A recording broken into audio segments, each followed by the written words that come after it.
kita sowan silaturahim dan memperkenalkan diri nih, karena memang kan kemarin tuh belum pada kenal muka nih. Oh, ini yang namanya Pak Tommy. Ya, tentu Pak Jokowi itu menginginkan satu proses hukum ini mempunyai produk hukum. Roti cepat-cepat untuk bisa di P21-kan tahap 2 dan langsung disidangkan.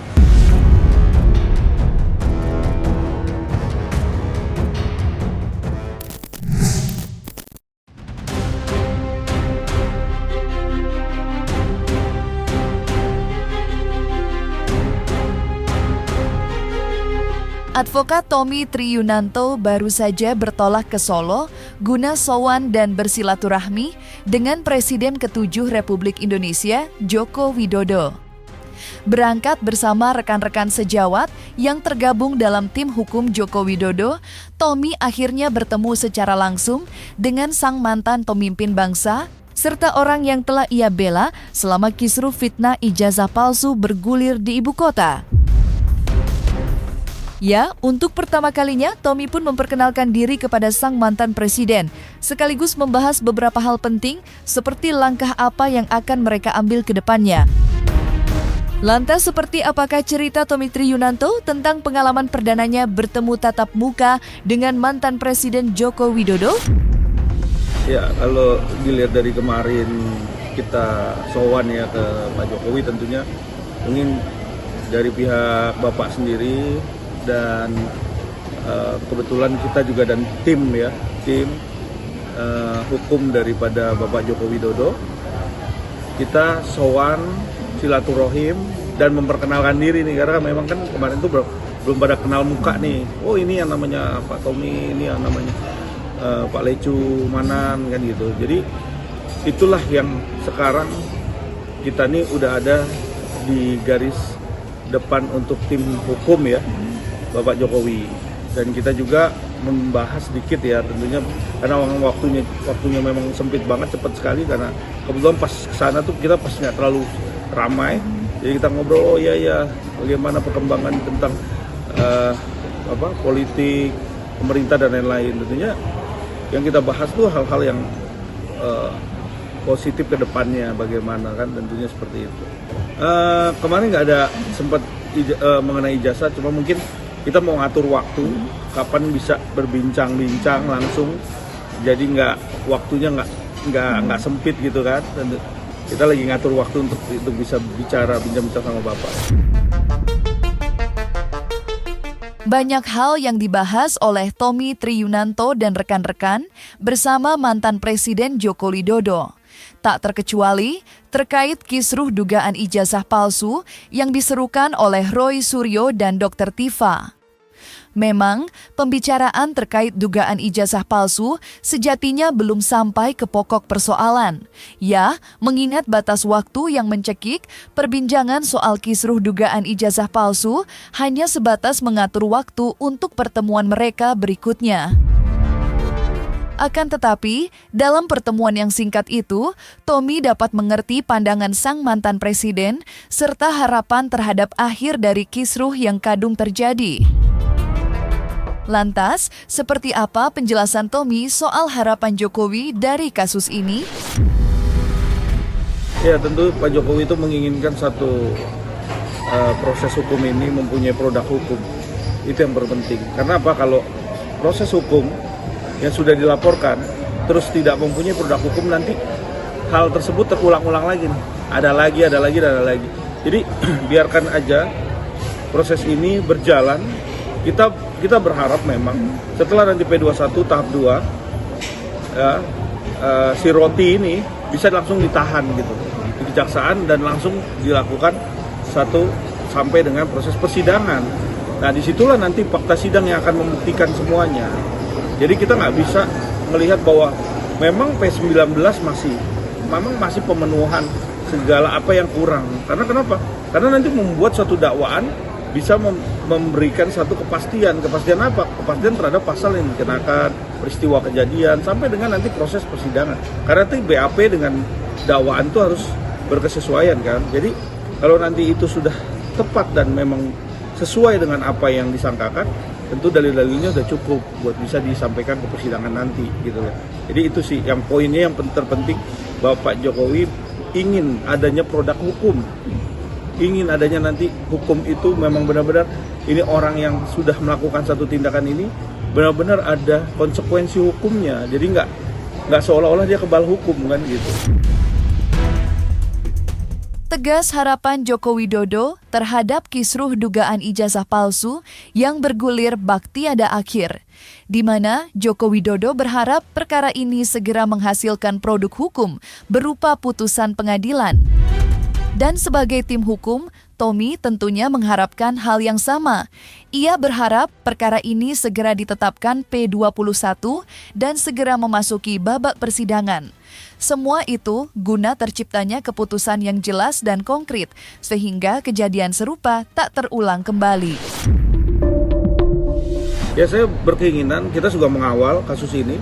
Tentunya yang penting nih Roti cepat-cepat untuk bisa di P21-kan tahap 2 dan langsung disidangkan. Jadi itu poinnya, ditahan dan disidangkan. Jadi proses hukum ini nanti menjadi produk hukum. Dan tentunya kita sama-sama mengawal kasus ini. Ya boleh aja dia mau ngomong apa, itu terserah. Tapi kita berharap dari pihak kejaksaan sendiri, kita berkomitmen untuk bisa melakukan satu proses hukum yang mempunyai produk hukum dan adanya kepastian hukum nantinya di ujungnya kan gitu. Jadi kalau memang untuk restoratif, Bapak kan tentunya terbuka, sangat terbuka dan wise ya. Kita bisa melihat sendiri dia terima dengan baik, dia terima restoratif justice dan juga sudah terima SP3-nya kemarin kan. Jadi saya rasa ini satu hal yang positif yang kita perlihatkan ya kepada masyarakat, bahwa benar-benar Bapak ini seorang yang humble dan memang benar memaafkan orang yang salah jalan. Bila ditarik ke belakang, Tommy Triyunanto memang terbilang aktif dalam kisruh dugaan ijazah palsu yang masih bergulir hingga detik ini. Ya, bersama rekan-rekan advokatnya, Tommy pun telah menempuh beberapa langkah hukum. Contohnya, dengan melaporkan peneliti Rismon Sianipar sebelum ia banting setir dan berbalik arah. Sosok yang kini tak hanya dikejar oleh laporan Tommy, tetapi juga banyak pihak lain. Lantas, seperti apakah Tommy menanggapi posisi Rismon Sianipar saat ini? Serta bagaimanakah pula kabar terbaru dari laporannya terhadap Rismon?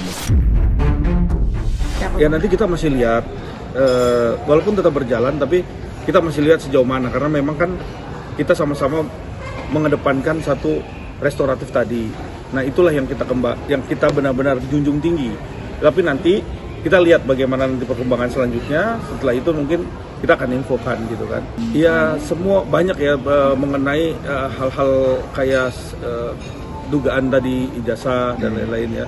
Tentunya itu yang menjadi poin penting ya. Ya jadi emang ada berbagai kita juga sempat melaporkan kan. Saya kuasa hukumnya juga dari pelapor yang melaporkan Rismon di Polda Metro Jaya sampai sekarang juga masih berjalan. Jadi kalau kita lihat di sini memang ya itu tadi ada hal-hal lain yang tentunya Bang Rismon juga harus selesaikan permasalahannya dengan hal-hal lain itu. Jadi nanti memang ini berbeda kan saya bilang.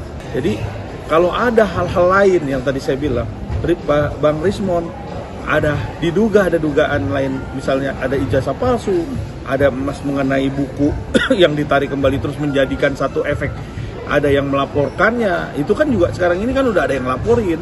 Jadi timbullah suatu reaktif di mana seseorang itu melakukan suatu tindakan yang ada resikonya, yang tentunya inilah yang terjadi. Jadi itu di luar daripada tracking yang sekarang ini kita jalankan. Di lain sisi, perkara dugaan ijazah palsu milik mantan Presiden Joko Widodo juga telah melebar liar hingga kemana-mana. Beberapa sosok petinggi bangsa yang sebelumnya tak terlibat apa-apa, kini harus ikut terbawa-bawa. Salah satunya adalah mantan wakil presiden yang bertugas di masa kepemimpinan Perdana Joko Widodo, yakni Jusuf Kalla. Ia belakangan ini namanya ramai dibawa-bawa dan dikait-kaitkan dalam aksi pihak Rui Suryo dan Dr. Tifa. Menanggapi itu, Yusuf Kalla yang terbelenggu rasa tidak terima bahkan sampai buka suara dan membongkar beberapa hal mengejutkan. Lantas, seperti apakah tanggapan Tommy Triyunanto selaku tim hukum Joko Widodo? Iya, kalau dalam hal ini kita kan melihat memang ada peristiwa yang sangat mengguncangkan juga ya. Bapak JK tuh orang yang baik gitu kan. Tentunya juga kalau saya lihat ada unsur-unsur lain yang tentunya bisa memecah belah, saya rasa kita harus menjunjung tinggi perdamaian. Kenapa? Karena memang Bapak JK ini memang merasa memang terpancing, ya, terpancing dan akhirnya emosionalnya meluap-luap. Seorang yang dalam posisi terpancing, terus ada juga yang menekan atau memprovokasi juga, itu juga bahaya juga kalau menurut saya. Karena nanti ini imbasnya adalah perpecahan. Yang kita takutkan seperti itu. Tapi kan sekarang biarkan ini mengalir.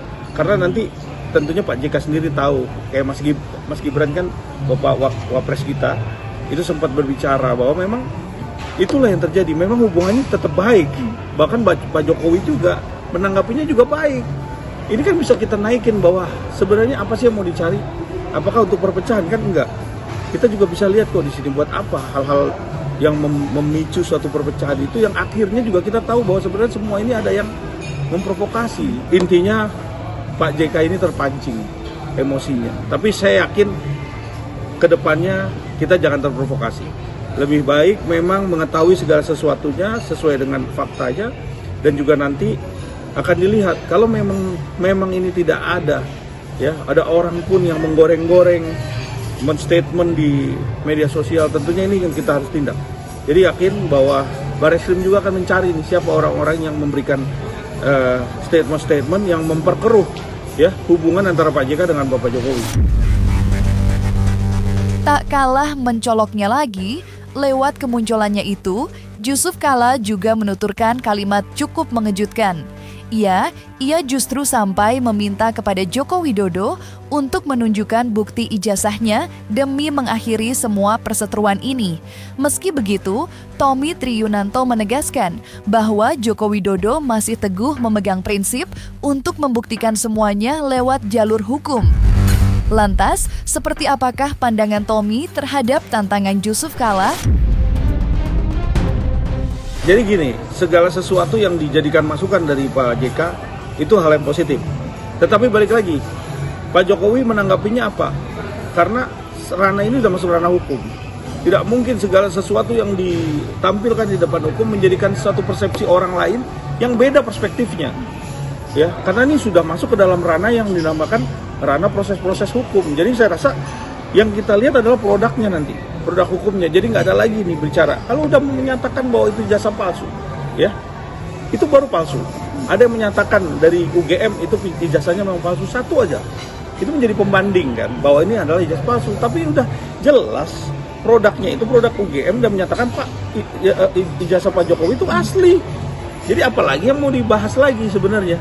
Jadi segala sesuatu yang sudah dijelaskan, segala sesuatu yang sudah dinyatakan, tidak perlu lagi dibuktikan kalau di dalam teori hukum.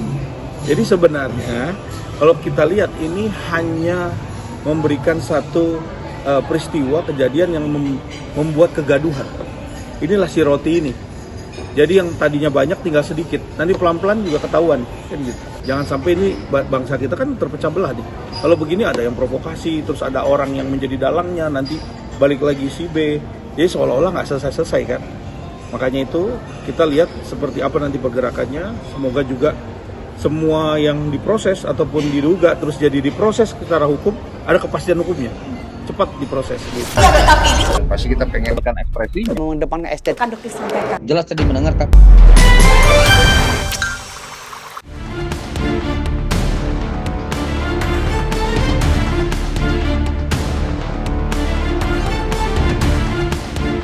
Nah, selesai sudah Cumi Lovers. Jangan lupa untuk like, subscribe, dan juga share channel YouTube Cumi Cumi.